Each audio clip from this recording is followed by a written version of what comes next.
Subdivision Surface is a modifier. It's one that I use on 90 to 95% of my models to smooth it out. Once we create something, it looks very primitive, meaning that it has a lot of, very few polygons, lots of flat surfaces. And if I were making a cup, I could leave it like this. It looks like a plastic cup. Some of them are like that, but usually I want to smooth it out, and that will make it more lifelike. So if I come over here to the modifiers tab, the little wrench, it's this subdivision surface. Once I put that on, it has a default of 1 subdivisions on the view and 2 on the render. I want these to probably be the same. The view is what I see here in the viewport. The render is what happens when I render it. So if I increase that to 2, what it's doing is subdividing my surfaces and making twice as many every time I subdivide it. So I like 3 or 4. I rarely go over 4. 3 is usually pretty good for me. And then I finish the smoothing by coming over here to Tools and clicking Smooth under Shading, and that smooths it out really nicely. Now we have a problem here, is that my cup, it smoothed it out too much, and I've got a very round edge on the bottom. So the other thing I need to know is if I to pull that back and get it to the shape that I want. I still want it smooth, I just don't want it that smooth.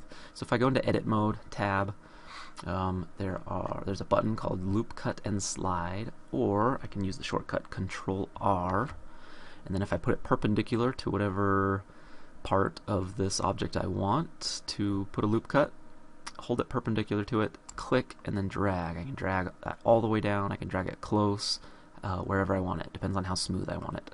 On this one I'm going to drag all the way down. And I'll loop cut again, Control R, click, and come up. I could come up all the way to the top, or somewhere not all the way to the top. And then I could do the middle as well. Okay, now if I have a lot of objects and they all have the subdivision surface modifier on them, I could bring the view subdivisions down to 0, so that my computer doesn't slow down, but it still has what I want on the render when I render it. I could also come back and choose flat shading. That way if I want to fine-tune this in another way, it still looks the same as the primitive object that I had without the subdivisions, and that's a little easier to work with sometimes to continue to modify it.